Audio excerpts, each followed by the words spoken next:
Wagwan,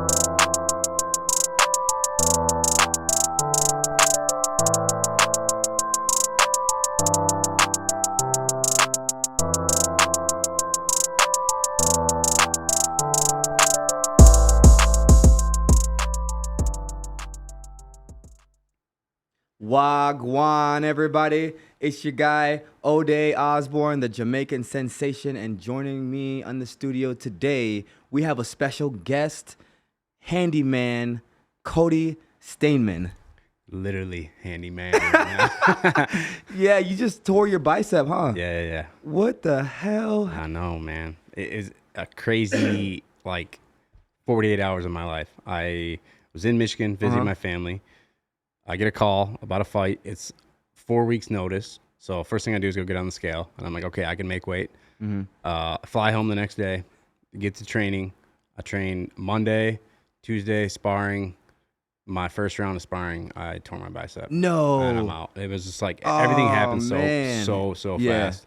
Man, this sport is so crazy. This sport is so crazy. Speaking of crazy, man, what do you think about, what's your opinion on the whole USADA situation? Well, dude, Because here's my honest opinion. Yeah. It's almost a good thing for guys that haven't been taking steroids. You know what I mean? Yep. Like myself, because now, I mean, we can pretty much level the playing field with everybody else. Oh, for sure. So it's a good thing. It's a good thing, but for newly established guys, unless you have somebody backing you, there's no way you're gonna be able to pay somebody to do the blood work and get the right shit. Well, for sure. I think, the UFC is probably going to end up using the state commission for testing from now on. I heard, and this I probably shouldn't even say this yet, but I heard that they're trying to develop their own team and their own testing program, and it's gonna be all done in house. I believe it. I mean, hey, this episode isn't going to air for another 4 weeks, so That's perfect. it'll come out. That's perfect. Yeah. You're good. Yeah. I heard it on good authority from someone in the UFC. That they're already building a team, and that they had planned on announcing it in a month. Mm-hmm. That they're gonna drop USADA, and USADA basically was feeling pretty salty, I knew it. Ex-girlfriend that got done dirty. She's like, I'm putting this online right now. Hey, but those whereabouts suck, though, man. Having to have it, it's not even the whereabouts, right? You guys don't understand. We have to go on this shitty app and do our whereabouts all the time. And it's not even the fact that it's a USADA problem. It is more of an application, whoever developed it was an IT problem. The app absolutely so buggy and so glitchy. It's hard to get stuff done. And it's just like, oh man, if there was an easier process to do your whereabouts for the UFC fighters always have to update their whereabouts so that, we can be tested. So it's random. For example, the NFL, they do theirs. They have a scheduled date. You know what I'm saying? For us fighters, it's random. They can show up at 5 a.m, 6 in the afternoon. They will wherever. too. And they will. They showed up when I was working in the school. They showed up at my job when I was a teacher. That's awesome. I was like, try to explain that to everybody. I have to take a random drug test right now. And they're like, why do you have to do that? And they're like, oh, it's for my fighting career. They're like, is it? For real. But it's how like do you CO showing up, dude. But how do you feel? But it's gonna benefit people okay, for example, you just tore your bicep, right?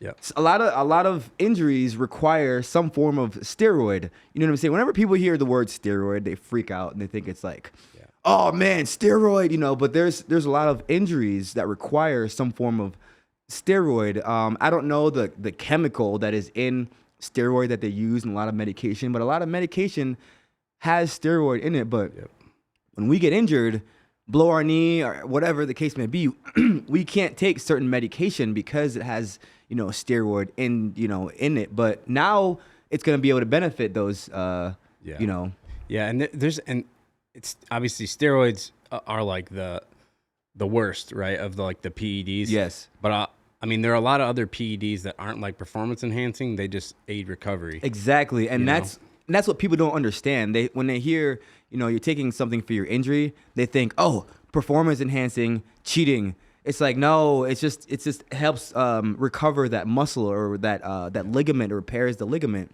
It's like the same concept of stem cells. Yep. You know what I'm saying? But, it gives your body the tools to naturally heal yourself faster. Yes. And, you know, I mean, to be honest, like, I'm about to hit TJ Dillashaw up and be like, what's up, bro? I haven't talked to you in a long time, brother. Hook me up. What's the regimen that you were on? Hey, I hear Overeem is coming back. Yeah, no shit. Overeem's coming back. He's like... Cowboy Cerrone actually saw something on Instagram. Yeah. Cowboy Cerrone, like, posted this video, and he's like, hey, like, any of you guys want to know what you need to take, hit me up. I'm like, dude, this, like, I don't know if it's going to be like a straight free for all like that. Nah, like, I don't think it will. Because, I mean, at that point, I feel like if it gets to that level, it's not even, it's like, who's your doctor? You know what I mean? It's like, true. what kind of shit, like, how geared up can you get? I mean, All I don't right. think it's going to go straight pride, but who knows? Okay, but so, check me out. Hear me out. All right. I'm playing devil's advocate for a second here. What if it was a free-for-all and anybody could take it?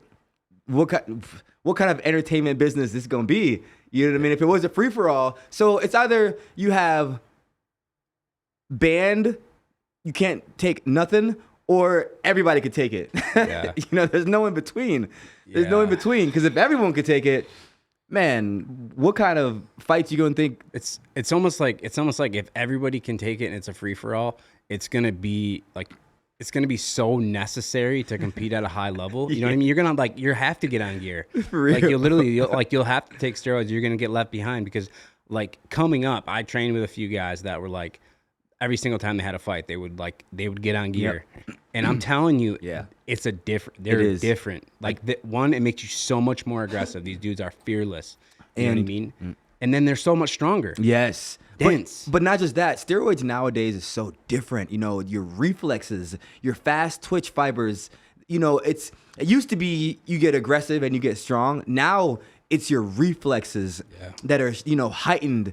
And I think GSP was talking about, I watched his documentary and he was like, you know, the steroids now, there's certain brands, I don't know what they're called, but it can be in your system for years, like 10 years. I think maybe it's the Pico, or whatever the case. Like it's the way your liver processes steroids. You seen John Jones came out and said something about it? I was like, sometimes, okay, look, man, come on, look, guys. Here's my thing. If I commit a crime, I'm not gonna go out and tell people I didn't commit. I'm just gonna keep my mouth shut. Yeah. You don't admit to the crime and you don't deny the crime. You just keep your fucking mouth shut. Don't ever talk about that crime. Don't ever talk about it. Just keep your mouth shut. I'm like, oh, John, come on. He said, what did he say? I have never cheated and I'm gonna stand by that until the day I die. Never, but like you randomly had like picograms in your pee. Like, come on, dude. But I mean, I've never cheated. And every time I take a pee test, it's clean. Mm-hmm. And there's a reason for that. You know what I mean? Like there's a reason. It's 'cause I've never taken steroids. But if I did, even 10 years ago, it might pop up on a pee test. But I bet people look at you and they're like, yeah, that man is on steroids for sure. I get tested a lot, I bet, bro, because you're fucking shredded, dude. You're fucking shredded. But you don't drink, right? Right now. Not much, no. Yeah, you don't drink much, and you work out, you train, fucking handyman. Dude, you're shredded. You're super shredded. I mean, for me, dude, they don't. I wish I had that fucking body type. Yeah, but see, the difference is I don't get tested often. I rarely get tested. You know why? Because I'm black. We're naturally built this way. Yeah, that's true. You guys have more muscles than we do, dude. You're just built better, dude. And then anytime they see a white guy shredded, they're like, oh, he's got to be on something. That motherfucker's on something. He's on something. Yeah. We got you, buddy. We got you. We're gonna watch you pee at 6 in the morning just to make sure. Real. But I'm gonna show him. George, do you have this fight video pulled up? Absolutely, man. Can you show the fans some of Cody Stamann's work? We no angel dust, label us notorious. Thug ass niggas that love the bus, it's strange to us. Y'all niggas be scrambling, gambling. I'm restaurants with mandolins and violins. We just sitting here trying to win, trying not to sin. High off weed and lots of gin. Armed and dangerous, ain't too many get back. Man, that's sick. Yeah, you do your thing, man. I do have to ask you. You know, I'm gonna put some salt on some wounds for a little bit. I'm gonna ask you how you feeling about that last performance, because I felt. Ooh, that one hurt me. That one hurt me, man. That one really. Ooh. I've never. Well, I mean, I can't say I've never saw this. It's happened to me a couple times in the UFC, and like once before the UFC, where I got just done bad, and they did you dirty. That one, was the worst. They You know did what I mean? you- It was like from the beginning, like getting stood up from the takedown. Yeah. I was like confused. You know what I mean? Like I was like, what the fuck is going on? Was that in North Carolina, right? Yeah, it was in North Carolina. Every fight, not every fight, but most of the fights that night had something where the ref was just like, where do they find these refs from? They pulled that ref after my fight. They're like, dude, he had like 3 more scheduled fights. They're like, you're done. You're not reffing anymore. That was Thank God. insane. So you want to explain to the fans a little bit, if they didn't catch it, what happened during that fight? Yeah. So I mean, I went out and won a fight, but in the first round there was a position. Basically, I got a takedown. I was passing guard, and the guy like up kicked me, which is illegal. And the ref stood us up, didn't take a point, warned the guy, and then made us fight. Like in the rules, it states like if something like that happens, like it's either or. You either take a point or you go back to the ground. Yep. You know what I mean? And something like that in a fight, you know, against another high level guy, you know, where that can change the outcome of the fight. I mean, that was like the game plan going in, like take him down in the first round, kind of grind him out, don't do a whole lot, and then start to beat on him like later in the fight, like take the spunk out of him. The guy's got 20 knockouts. Yeah. You know what I mean? I'm not going to rush in and just get in a firefight with the guy in the first round.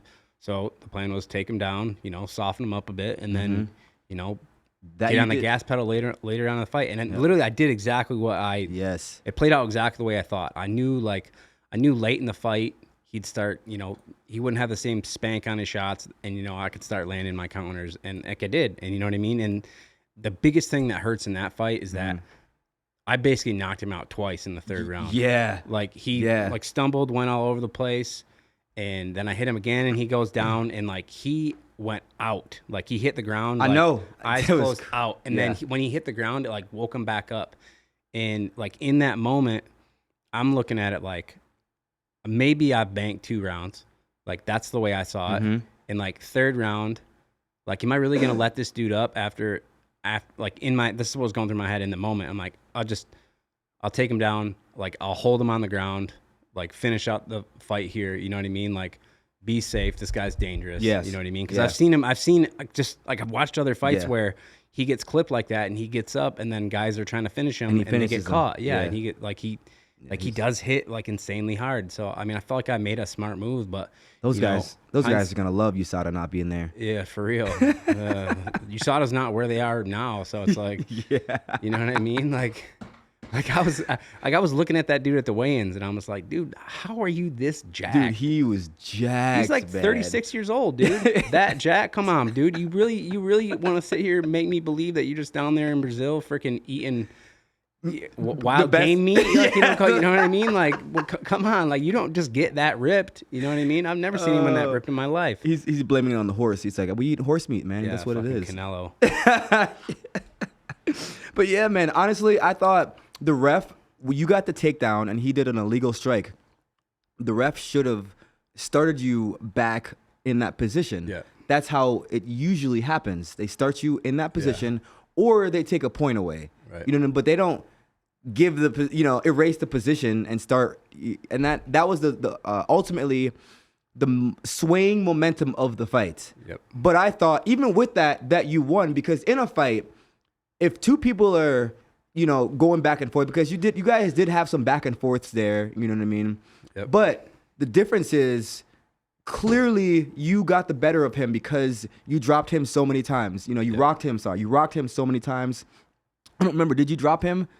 Rocked him. Yep. Like caught him. And then dropped him. And then you took him down. Which did he get a takedown on you? No. So he didn't get a takedown on you. You rocked him. Then you dropped him, and you got a takedown. So 3 deciding factors that should have been, you know, clearly. Honestly, I didn't even think it was like a split decision. I thought it was unanimous. You know, I could be a little biased, but there wasn't anything that was like, oh man, remember when he did this?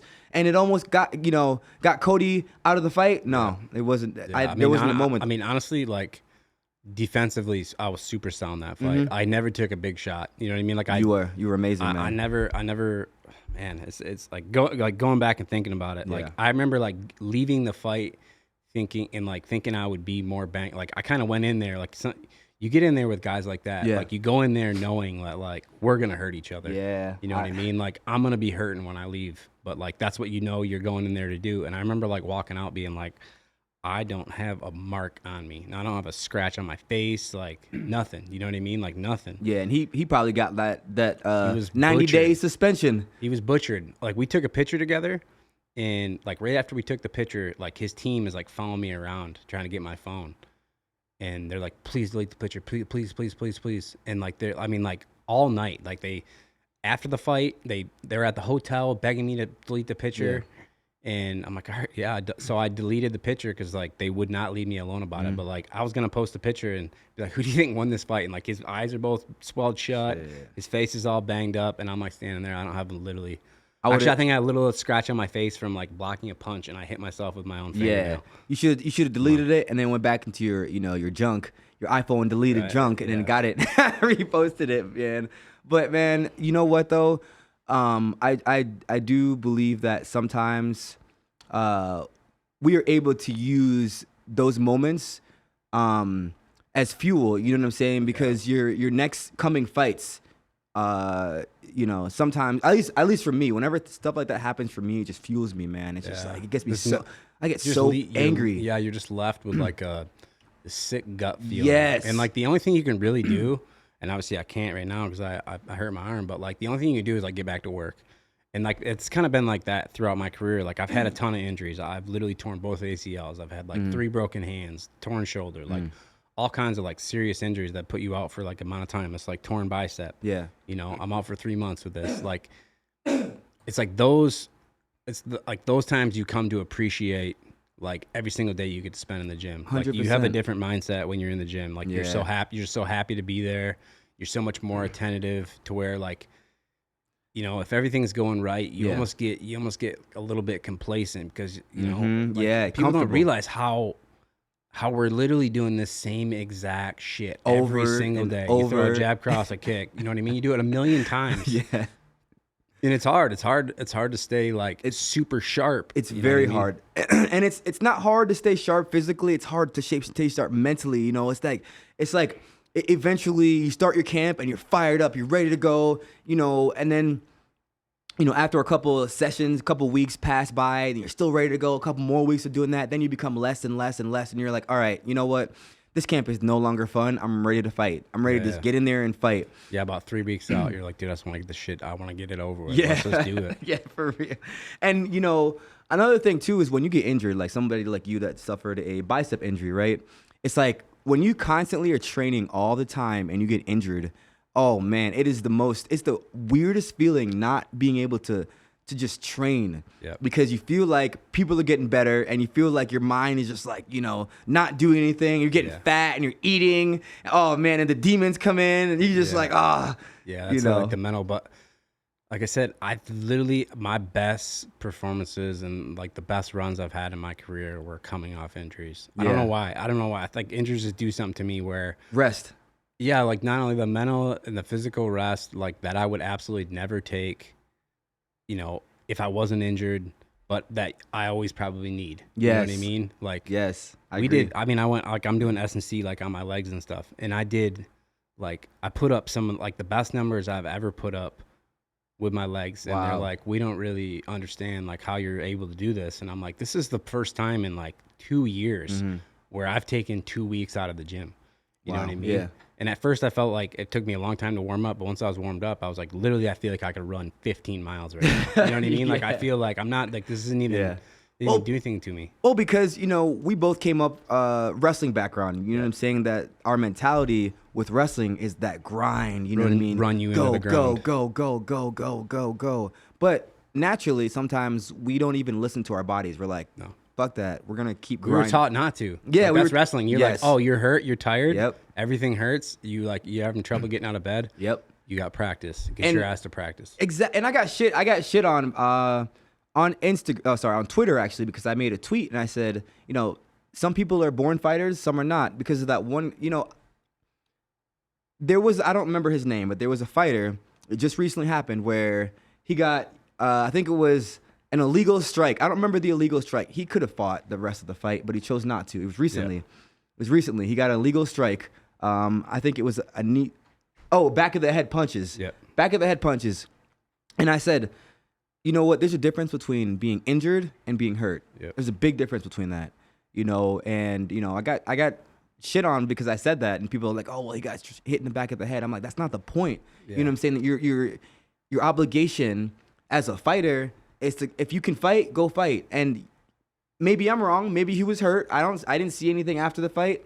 You know what I mean? But a lot of times, like I said, we came up in that wrestling background, man. It's gruesome. It's grueling. I blew my knee out at the regional tournament. I made it to the state tournament, and they were like, you know, you gotta go to the doctor, and you can't compete.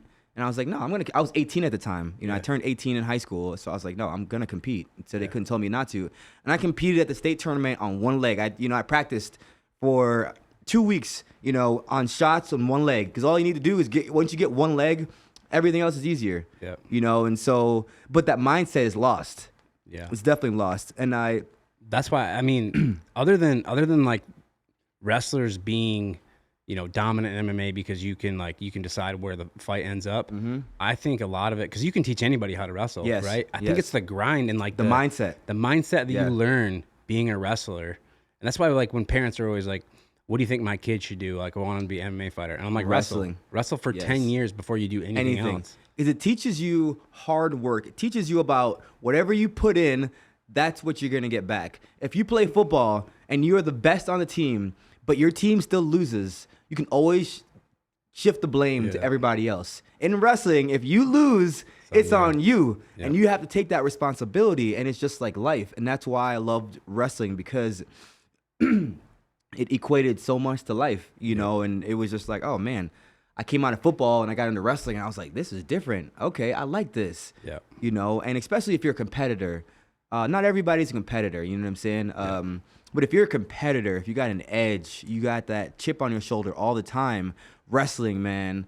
I like wrestling over jiu-jitsu personally. Jiu-jitsu's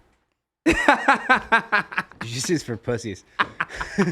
Dude, seriously, like if you're gonna sit here and talk to me about like what's harder, like jiu-jitsu or wrestling, like, man, dude, we're not even the same fucking realm. It's like, oh man, junior division baseball compared to like the major leagues. That's what I would compare it to. Yeah, for real. I mean, dude, you have any idea? Like, I mean, just thinking about like the stuff we did. Like, you were in Wisconsin, right? Yeah. So I don't know if they ever made you do stuff like this, but like we would just be having a bad practice. Everyone was worn out and tired, and our coach would just be like, "All right, put your shoes on."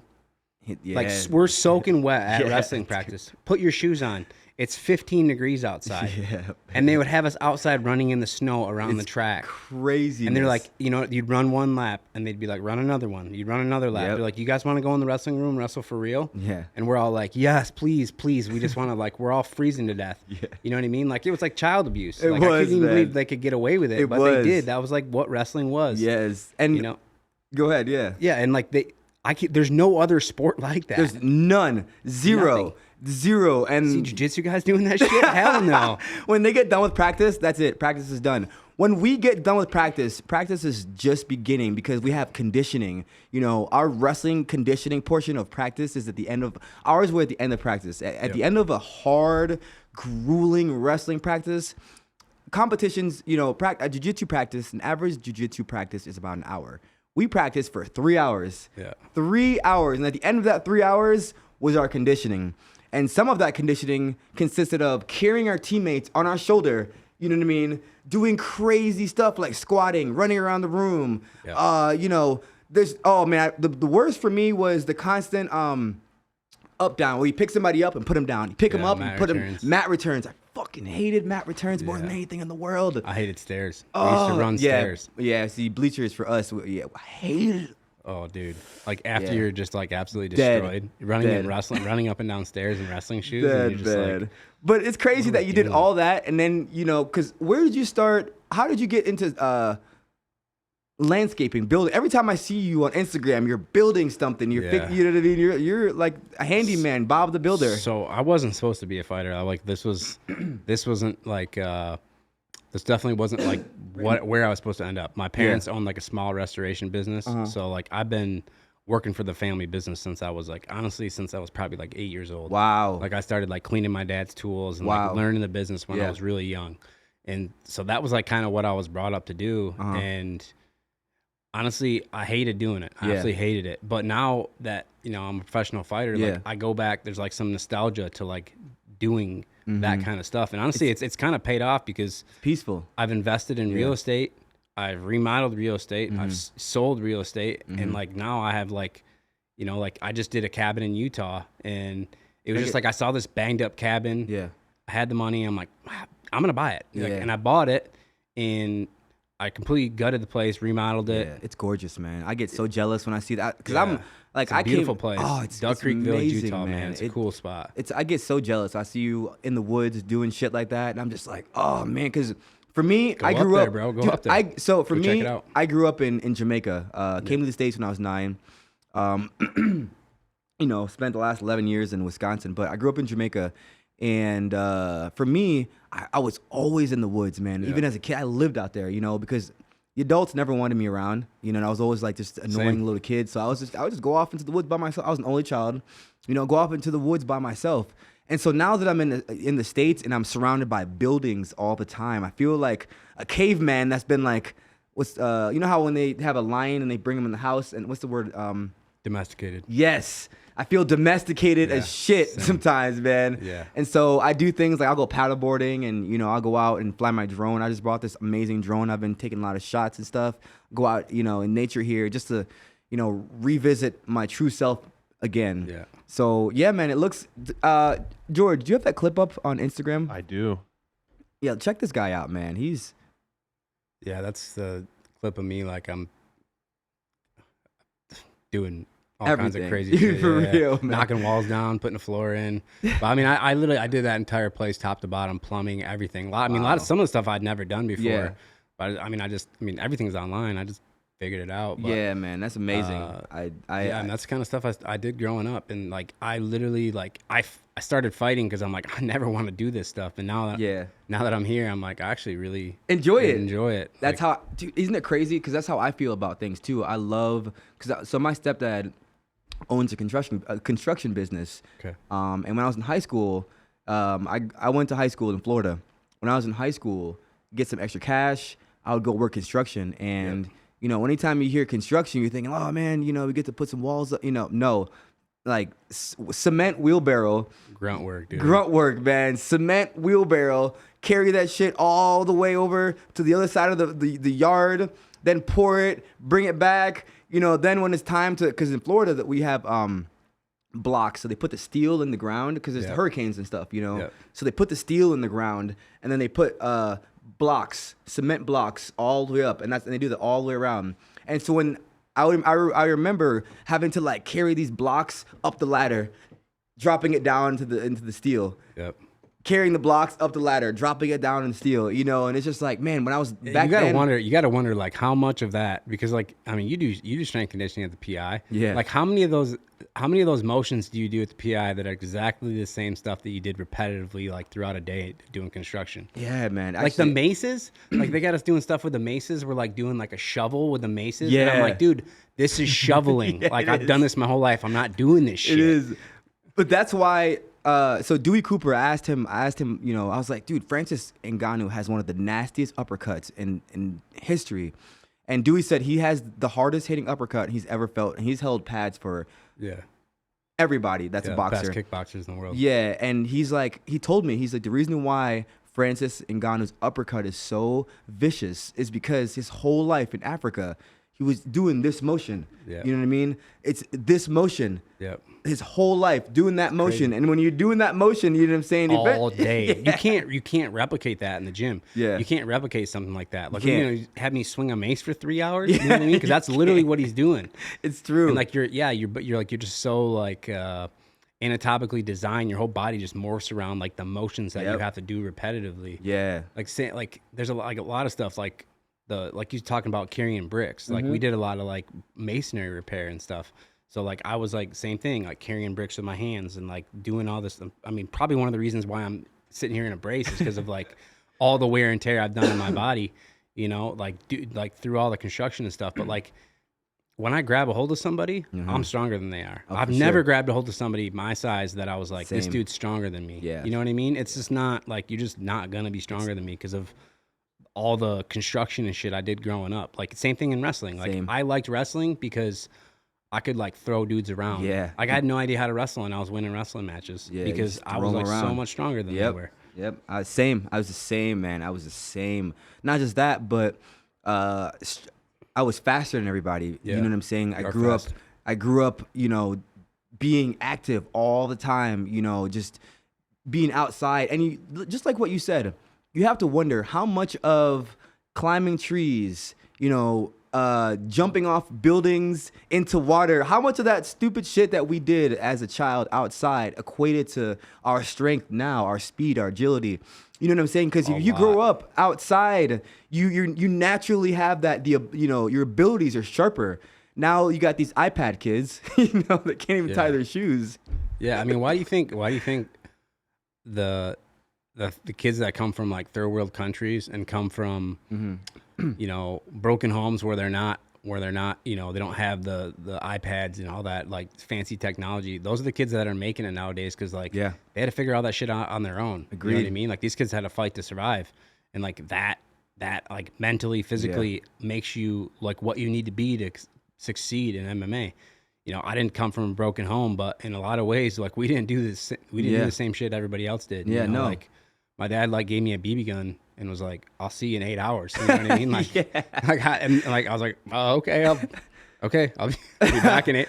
Like, come back before it's dark." You know what I mean? It's like, okay, yes, sir. Yeah, my dad was like, you know, I'll see you in 8 hours, and I'm still waiting for him to come home. It's been Damn. It's been 15 years, you know. I haven't seen him. I'm like, 8 hours is gone. Hey, well, dads can be hard, dude. So there were days I was like, man, I hope my dad doesn't come home. that's especially the kind of man that you are. I already know your dad was a hard ass man, the kind of guy that you are. But that's good because you can, you know, translate that I hated to him your for kids. it, but now that I'm older, I'm like, dude, I just realized like he was trying to make me tough enough to handle the world. You know what I mean? And that was ultimately the goal, man. Ultimately what he did. Yeah, for real. With a belt. Okay. So, do you have anything that's going on like behind the scenes?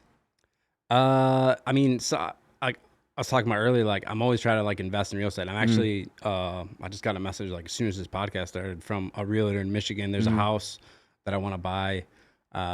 Do you flip them or you so buy this them one, and rent them? So I mean, ideally, I would like to buy them, rent them out like on Airbnb or, you know, like a long-term rental. You can make way more money on Airbnb than you can like long-term renting, but long-term is kind of like, you know, building something. Yeah. You know, Agreed. Airbnb is more like, you know, fast cash.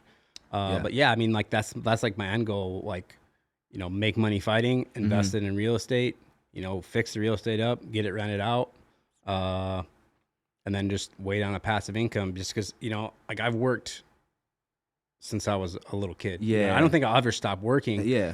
But But at your the same- window is still closing at the same time. Your Yeah. window for fighting, you know, we're probably be able to fight for, you know, 5 more years. How old are you? 31? 33. 33. Yeah. 5 more years, if that, for, you know, both of us. You know what I'm saying? Because Yeah, our you body. never know. You never, like I said, you has never nothing- know with injuries, like all this other Exactly. shit. You have to set yourself up for the future. And Exactly. so many guys aren't doing that. You know what I mean? Because our body can, you know, only take so much for so long before it's like, all right, man, you But know now what? we can go a little longer. Now that USADA's not around. We We can got 10 years now, No, brother. That's right. That's right. Science. Now that USADA's not around, we can fight for at least 10. Yeah, I'll be fighting until I'm 50. I'll look exactly the same. Oh, man, I love it. Well, Cody, man, it was such a pleasure having you on the show. You know, I've been wanting to get you on for the longest time. Life, you know, getting Yeah, back I mean, in the studio. we're around each other a lot. I'm like, not Yeah. only in the gym, but like with all the charity stuff. so. Yeah, all the charity stuff. You know, we've signed to the same agency. You're like one of my favorite people. Every time I talk to you, you're so humble. You're so hardworking. You know, I love the kind of a man you are. Just You don't know me well enough. it's okay, man. We all have our demons. Yeah, Trust me. right. Trust me, we all do. But again, appreciate you coming on. If there's anything you want to add or anybody you want to tag or shout out, you know what I'm saying? Follow my man on Instagram at Cody Stamann. He is incredible. Check him out. You know, if you got any of you guys got any properties that you want to, you know, consult with Cody on, it's the guy right here. I can't help. I actually really enjoy doing that, actually. Yeah. People send me stuff all the time, and I'm like, all right, let me look at some comparables and get back to you. You know, like, it's like a weird hobby that I've just kind of fallen into. That's what's up, man. So thanks again. Well, guys, that's all for today. My name is O'Day Osborne, and this is Wagwan Podcast with O'Day Osborne. And if you don't know, now you know. Out.